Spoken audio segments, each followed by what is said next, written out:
Halo Sobat Milenial, saat ini kalian sedang menyaksikan program Top News of the Day by IDN Times di hari Jumat 25 Agustus 2023 pukul 1 siang waktu Indonesia Barat bersama saya Sania Marwan. Direktorat Tindak Pidana Narkoba Bareskrim Polri berhasil mengungkap kasus dugaan tindak pidana pencucian uang dari hasil kejahatan peredaran narkotika jenis sabu jaringan Malaysia Indonesia. Berikut kita simak informasi selengkapnya.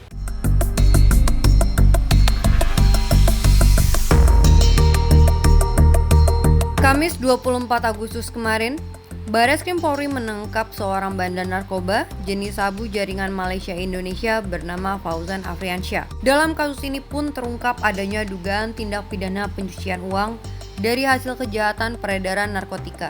Polisi juga berhasil menyita aset hasil TPPU narkoba sebesar 89 miliar rupiah. Selain ditetapkan sebagai tersangka dalam tindak pidana awal narkotika, penyidik juga menemukan informasi dan data yang mengarah adanya TPPU yang dilakukan oleh Fauzan. Dalam penegakan hukum, terutama tindak pidana narkotika, di mana kita harus tuntas sampai ke akar-akarnya, ya. Dan perintah dari Bapak Bareskrim bahwa kita harus transparan terhadap penyidikan. Maka hari ini kita melakukan rilis kasus TPPU yang melibatkan bandar atas nama FA alias V, ya, di mana tindak pidana asalnya sudah divonis di pengadilan Kalimantan, pengadilan negeri Tenggalis, ya. Kita hanya melanjutkan tindak pidana TPU yang mana kejadiannya pada bulan April tahun 2023, ya.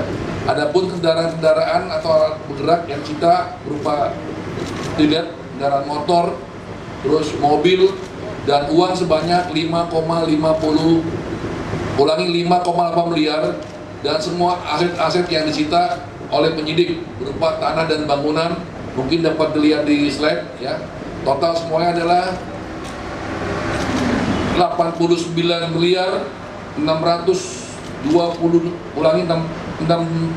juta 880 rupiah. Itulah aset yang kita amankan dari pelaku atas nama FA dan FA alias F, ya.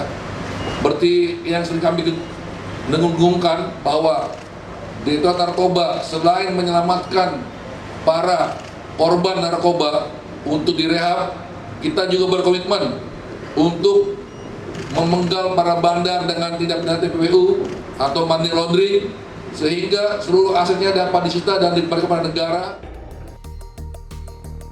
Selain ditetapkan sebagai tersangka dalam tindak pidana awal narkotika, penyidik juga menemukan informasi dan data yang mengarah adanya TPPU yang dilakukan oleh Fauzan, sehingga ia juga ditetapkan sebagai tersangka TPPU.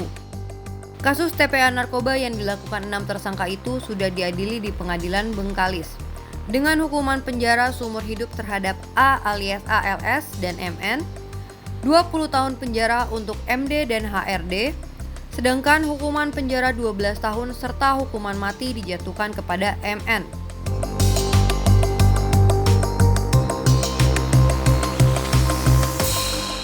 Terima kasih sudah menyaksikan Top News of the Day pukul 1 siang waktu Indonesia Barat.